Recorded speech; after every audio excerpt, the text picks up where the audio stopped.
ప్రపంచవ్యాప్తంగా 59 కోట్ల మంది, మన దేశంలో 9 కోట్ల మంది మధుమేహంతో బాధపడుతున్నారని ప్రపంచ ఆరోగ్య సంస్థ వెల్లడించింది. ప్రతి 7గురిలో ఒకరు డయాబెటిస్ తో బాధపడుతున్నారు. భవిష్యత్తులో ప్రతి 7గురిలో 4 అయ్యే అంచనా. డయాబెటిస్ మీద పూర్తి అవగాహన అందించి డయాబెటిస్ నుంచి తెలుగు ప్రజలను కాపాడే ప్రయత్నం చేస్తోంది సుమన్ టీవీ.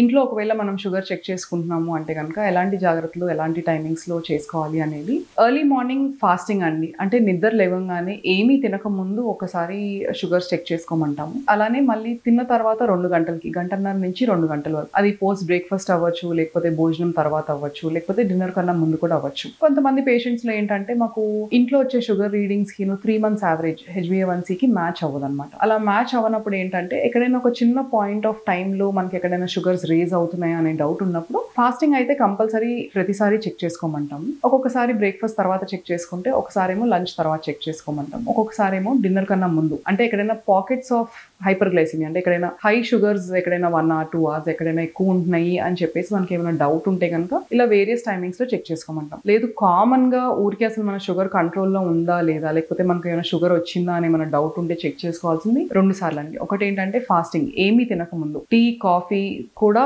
ఏమీ తాగక ముందేనండి. Absolutely fasting compulsory 8 to 10 hours fasting ఉన్నప్పుడు నిద్ర లేవగానే ఫస్ట్ ఒకసారి షుగర్ చెక్ చేసుకోవాలి. తర్వాత తిన్న తర్వాత 2 గంటలకండి. ఇవన్నీ మనం ఇంట్లో గ్లూకోమీటర్ ద్వారా చెక్ చేసుకోగలుగుతాం. చాలా మందికి డౌట్ ఏంటంటే ఈ గ్లూకోమీటర్ కి మనం ల్యాబ్ లో ఇచ్చిన టెస్ట్లకి ఏమైనా డిఫరెన్స్ ఉంటుందా, ఎక్కువ ఉంటుందా అంటే నెగ్లిజిబుల్ చేంజెస్ అసలు అంటూ ఉంటాయండి. బట్ దాన్ని పట్టించుకోవాల్సిన అవసరం ఏమీ కనిపించదు అనమాట. తిన్న తర్వాత 2 గంటలకి పోస్ట్ ప్రాండియల్ షుగర్స్ అంటాం అనమాట. సో బ్రేక్ఫాస్ట్ తర్వాత గంటన్నర 2 గంటలు కానీ, లేకపోతే లంచ్ తర్వాత 2 గంటలు కానీ, మీకు ఏది ఫీజిబుల్ అయితే అది చూస్ చేసుకోవచ్చు అనమాట. మేము సజెస్ట్ చేసేది ఏంటంటే లంచ్ తర్వాత, ఎందుకంటే లంచ్ అనేది ఒక హెవీ మీల్ కాబట్టి లంచ్ తర్వాత 2 గంటలకి చెక్ చేసుకోమని చెప్తాం అనమాట.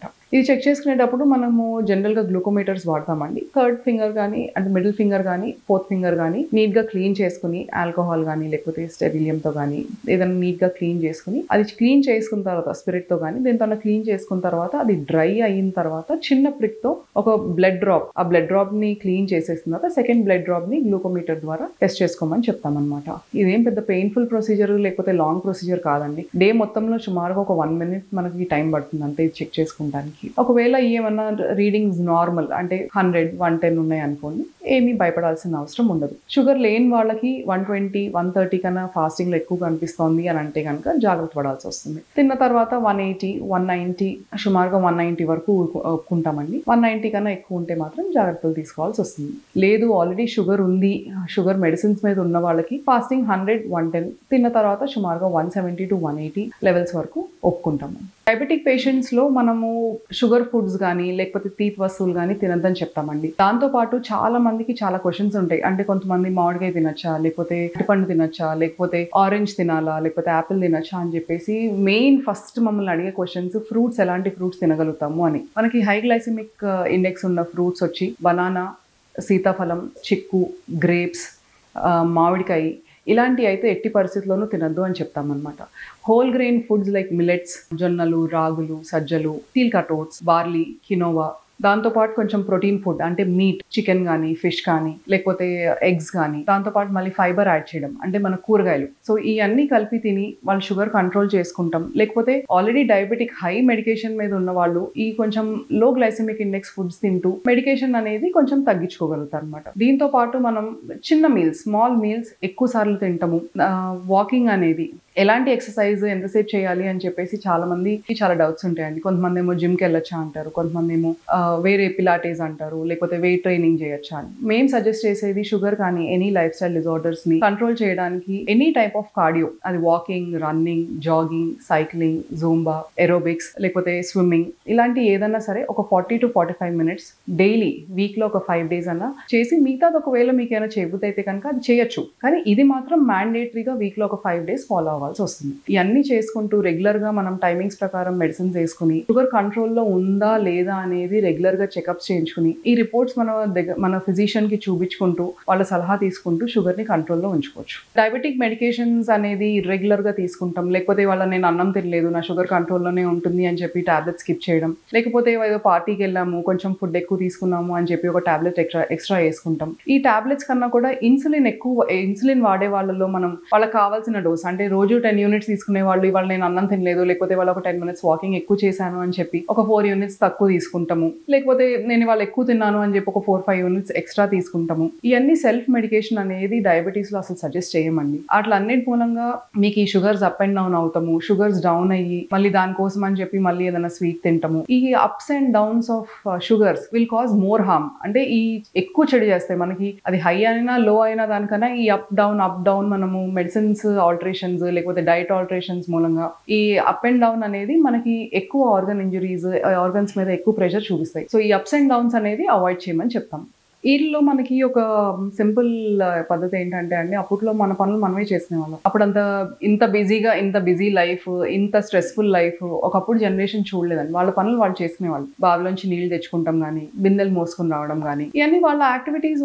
వాళ్ళు తినే ఫుడ్ కూడా అంటే వాళ్ళు అప్పట్లో హోల్ గ్రెయిన్, మనలాగా ప్రాసెస్డ్ ఫుడ్, ఇప్పుడులాగా సూపర్ మార్కెట్లోంచి తింటాలు, ఈజీలీ యాక్సెసిబుల్ ఫుడ్స్. దాంట్లో అసలు ఏముంది, ఎన్ని క్యాలరీస్ ఉన్నాయి అసలు ఏమీ లేకుండా ఇంట్లో చేసుకున్న ఫుడ్, ఇంట్లో పండించుకుని ఇంట్లో వంట చేసుకుని తినే ఫుడ్స్ తింటూ వాళ్ళు ఇంట్లో యాక్టివిటీస్ అంటే ఇప్పుడు కల్లాపు జల్లటం కానీ, లేకపోతే ఇల్లు తుడుచుకుంటాం కానీ, ఇవన్నీ అప్పట్లో వాళ్ళు చేసిన కార్డియోస్ అనమాట. అన్ని కార్డియో యాక్టివిటీ కింద కన్సిడర్ చేస్తాం. లేకపోతే బిందెల్లో నీళ్లు తెచ్చుకుంటాం కానీ, ఇవన్నీ ఏంటంటే వాళ్ళని యాక్టివ్ గా ఉంచేవి. ఇప్పుడు ఒక చిన్న ఎగ్జాంపుల్, ఇప్పుడు ఎవరు రుబ్బుతున్నారండి అసలు మనకి ఈ కాలంలో పిండి రుబ్తం అనేది చూడము. ఏంటంటే ఎవరి కాలం బిజీ. ఒకవేళ బిజీ లైఫ్ స్టైల్లో మనకి ఒకవేళ 10-15 minutes టైం దొరికితే మనం జిమ్కి వెళ్ళి ఏదైనా యాక్టివిటీ చేద్దాము అనే ఆలోచనే తప్ప మన డైలీ కోర్ యాక్టివిటీస్ లో చాలా కార్డియో ఉంటుంది అనేది అసలు మనము జనరేషన్స్ కొద్దీ దాన్ని మర్చిపోతున్నాం. ఇప్పుడు న్యూ నార్మ్ మనకి స్మోకింగ్ ఎంతైతే హార్మ్ చేస్తుందో, ఇప్పుడు ఐటీ కానీ లేకపోతే ఇప్పుడు న్యూ జనరేషన్ చేసే జాబ్స్ లో సిట్టింగ్ అంటే కూర్చోవడం అనమాట. ఒక చోట కూర్చుని చాలా మంది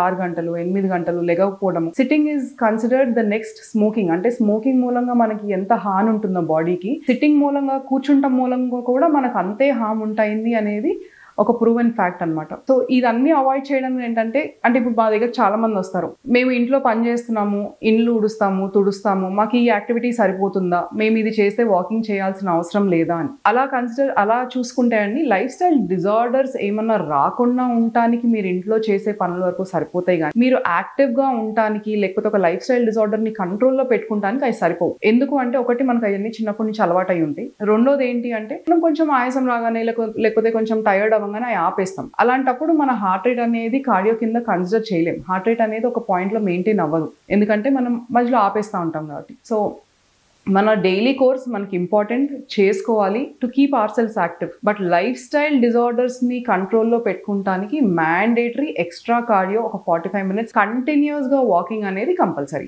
ఇప్పుడు వాకింగ్ సింపుల్ ఎగ్జాంపుల్ అండి, మన దగ్గర నుంచి సూపర్ మార్కెట్ ఒక 10 నిమిషాలు ఉంటుంది.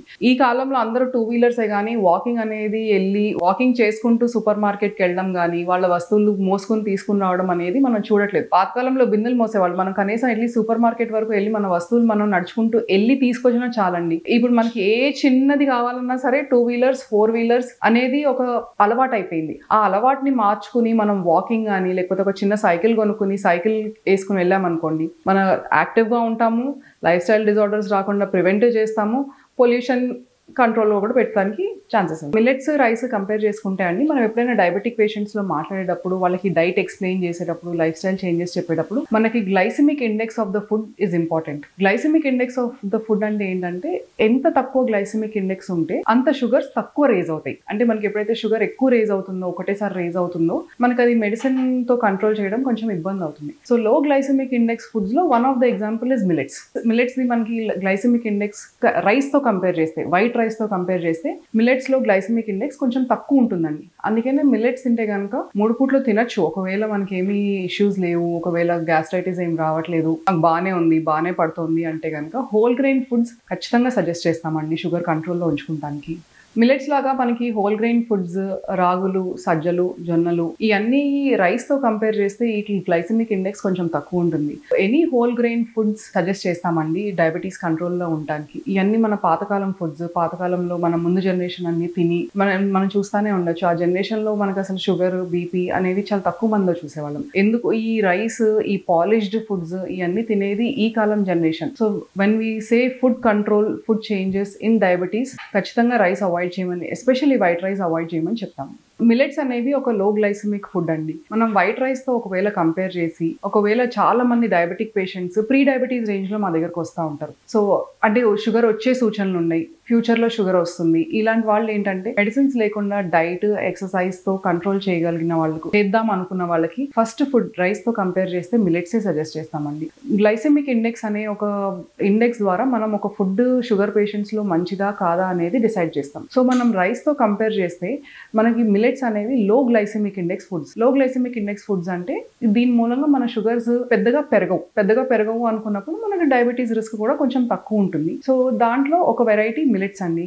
మనకి ఇలా కొర్రలతో పాటు సజ్జలు, జొన్నలు, రాగులు, ఓట్స్, బార్లీ, కినోవా ఇవన్నీ లో glycemic index foods. White rice ని రీప్లేస్ చేయగలిగిన వాళ్ళల్లో షుగర్ కంట్రోల్ టాబ్లెట్స్ లేకుండా ఓన్లీ ఫుడ్ ఎక్సర్సైజ్ తో కంపేర్ చేయాలి అన్న వాళ్ళందరికీ ఇలాంటి ఫుడ్స్ సజెస్ట్ చేస్తామండి. పాతకాలంలో చాలా మటుకు మనం చూస్తే ఎక్కువ మంది కొర్రలు, రాగులు ఇవే తినేవాళ్ళు. అప్పుడు మనకి డయాబెటీస్ అంటే ఒక ఫ్యామిలీలో డయాబెటీస్ చాలా తక్కువగా చూసేవాళ్ళం. డయాబెటీస్ కానీ లైఫ్ స్టైల్ డిజార్డర్స్ కానీ. మనం ఎప్పటి నుంచి అయితే పాలిష్డ్ ఫుడ్స్ స్టార్ట్ చేసామో అప్పటి నుంచే మనకి లైఫ్ స్టైల్ డిజార్డర్స్, షుగర్ రావడము ఇవన్నీ ఎక్కువ చూస్తున్నాం అనమాట. సో మన పాతకాలం ఫుడ్స్, పాతకాలం పద్ధతులు మనం ట్రై చేసి ఒకవేళ అట్లకి సస్టైన్ అవ్వగలిగితే కనుక మిలెట్స్ అనేది మంచి ఫుడ్ అండి రైస్ తో కంపేర్ చేసినప్పుడు. దాంతో పాటు మనం ఒకవేళ ప్రోటీన్ ఫుడ్ కొంచెం అంటే ఎగ్స్ కానీ, కొంచెం పన్నీర్, టోఫు, లేకపోతే దాంతో పాటు మనం కొంచెం వెజిటబుల్స్ యాడ్ చేస్తే కంప్లీట్ మీల్ అవుతుంది. కొంచెం ప్రోటీన్, కొంచెం ఫైబర్, కొంచెం కార్బోహైడ్రేట్, లో గ్లైసెమిక్ ఇండెక్స్ కార్బోహైడ్రేట్స్ ఇట్లన్నిటిని కలిపి చేస్తే కనుక మనకు ఒక ప్రాపర్ మీల్ అనేది డయాబెటిక్ ఫుడ్స్ కి అవుతుంది అనమాట.